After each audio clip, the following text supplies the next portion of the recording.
namin ang office. Ang aming security guard. Oy, walang brief.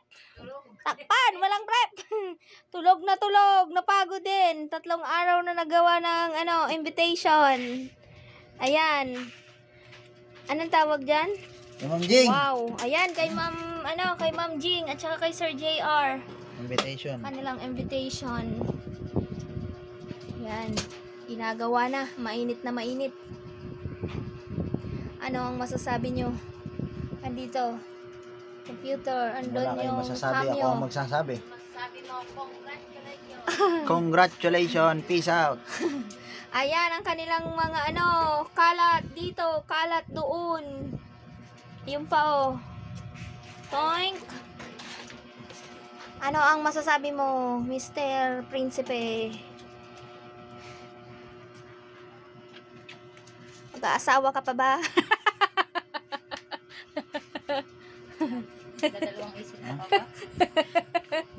Ayan na. Galing Gumagawa lang ho ako. Ibibenta ho yan.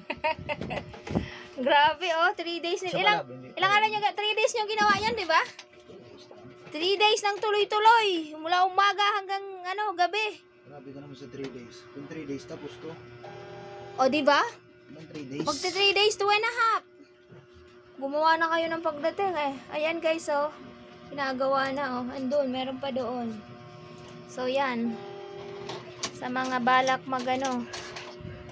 mag-asawa, ganun kahirap ang paggawa pa lang ng invitation.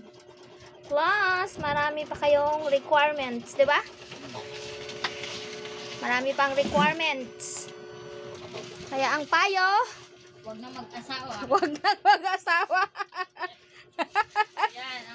Yan yung tip. Yan ang tip mula sa bride. Sariling sikap ang kanilang sila mismo ang gumawa ng kanilang invitation. Talaga namang napakaganda.